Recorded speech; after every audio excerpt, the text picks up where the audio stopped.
안녕하세요. 혹시 설명하긴 좀 어려운데 몸에서 이상한 느낌이 들거나 갑자기 확 감정이 변화하는 경험 해보신 적 있으신가요? 네. 뭐랄까, 다른 사람 기분이나 아니면 뭔가 보이지 않는 것에 내가 영향을 받는 것 같은 그런 거요? 네, 맞아요. 바로 그거요. 오늘은 바로 이런 현상, 표적이라고 하던데요. 이 표적에 대해서 좀 깊이 파고들어 볼까 합니다. 아, 네. 소위 기운이라고 부르는 에너지나 아니면 조상님들, 영적인 현상들, 이런 것들이 우리 삶, 특히 그 공부라고 표현하는 내면 성찰이나 수행이랑 어떻게 연결되는지? 네. 그래서 오늘 저희가 같이 알아볼 건 이거예요. 혹시라도 청취자분들이 경험했을 수도 있는 이 표적 현상, 이게 도대체 왜 생기는 건지, 그 원리가 뭘까? 그리고 이걸 그냥 불편하다 하고 넘길 게 아니라 오히려 내 안에 힘을 키우는 계기로 만들 수는 없을까? 뭐 이런 것들을 좀 함께 살펴보려고요. 좋습니다. 아마 각자 경험이나 생각에 비춰보시면 더 와닿는 부분이 있을 것 같아요. 그럼 먼저 표적이라는 게 정확히 뭘 의미하는지부터 짚어볼까요? 다른 사람의 아픔, 생각, 아니면 조상님 같은 보이지 않는 존재들의 기운 같은 거 있잖아요. 그런 에너지를 내 몸의 통증이나 어떤 특정 감정, 기분 변화, 심지어는 꿈으로 감지하거나 받는 현상, 이걸 표적이라고 하더라고요. 듣고 보니까 어떤 분들은 진짜 갑자기 이유 없이 막 몸이 쑤신다거나 아니면 특정 장소에 갔는데 이상하게 답답하거나 어떤 사람한테 괜히 거부감이 확 들거나 그런 경험 떠올리실 수도 있겠네요. 네. 충분히 그럴 수 있죠. 근데 이게 그냥 다 나쁜 거, 부정적인 신호, 뭐 이렇게만 볼 건 아니라는 거죠. 네, 그게 중요해요. 이 표적이 때로는 뭔가 깨달음을 주거나 영적인 성장을 위한 공부의 시작 신호일 수도 있다. 이런 관점이 있는 거죠. 단순히 재수없는 일이 아니라 어쩌면 내 안을 좀 들여다봐 하는 메시지일 수 있다는 거예요. 와, 그거 흥미로운데요. 단순 외부 현상이 아니라 내 안에 뭔가랑 연결된 신호일 수 있다. 그러면 이게 왜 하필 나한테 오는 걸까요? 뭐 어떤 원리가 있을까요? 핵심 원리는 이거예요. 나의 현재 상태. 그러니까 내 에너지, 내 기운이 얼마나 맑으냐 탁하냐 그 정도에 달렸다는 거죠. 내 질량 상태가 비슷한 종류의 외부 기운을 끌어당긴다는 거예요.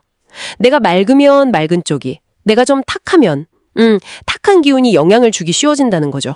아하, 약간 뭐 유유상종 같은 거네요. 기운들끼리도? 그렇죠. 비슷해요. 그래서 내가 누구한테 좋은 마음으로 다가가도 내 상태나 아니면 그 사람한테 연결된 다른 에너지들, 예를 들면 그 사람 조상님이라든지 그런 존재들의 영향까지 받을 수도 있다. 뭐 이런 얘기가 되는 거네요. 네, 맞습니다. 그럴 수 있다는 거죠. 그래서 그 내면의 상태가 정말 중요해지는 거고요. 그렇군요. 특히 조상님이나 다른 영혼들은 뭐랄까 생전에 풀지 못한 집착 같은 것 때문에 후손에게 다가와서 나 좀 알아줘 하고 신호를 보낼 수 있다. 이렇게 설명해요. 이게 표적으로 나타나기도 하고요. 근데 이게 뭐 해코지 하려고 그런 게 절대 아니고 그저 자신들의 어려움을 좀 알아달라 이런 마음이라는 걸 강조하더라고요. 그렇군요. 무언가 해를 주려는 게 아니라 알아달라는 신호다. 근데 이런 현상을 겪으면 사실 좀 무섭거나 두려울 수 있잖아요. 그렇죠. 당연히 그렇죠. 그럼 어떻게 대처해야 할까요? 밖에서 원인을 찾고 남 탓, 환경 탓하거나 아니면 뭐 굿이나 부적 같은 약간 미신적인 방법에 의존하는 것보다 더 근본적인 해결책을 이야기한다고요? 네, 맞아요. 그게 바로 내면의 힘, 그러니까 영혼의 질량을 키우는 공부라는 거예요. 이런 영적인 원리를 이해하고 스스로 내면을 닦아서 그 질량을 높이는 과정인 거죠. 내면이 맑고 강해지면 좀 낮은 수준의 에너지나 존재들은 자연스럽게 영향을 못 미치게 된다. 맑은 물에는 탁한 물고기가 못 살잖아요. 그런 것처럼요. 결국 내 안이 단단해지면 바깥에서 오는 영향에 쉽게 안 흔들린다. 이거네요. 네. 모르면 두렵지만 원리를 알고 내 안을 잘 가꾸면 오히려 상황을 다스릴 힘이 생긴다. 일종의 아는 것이 힘이다. 뭐 이런 말이네요. 정확합니다. 그런데 이 공부를 통해서 내면을 닦아가는 과정이 또 항상 순탄하지만은 않을 수도 있어요.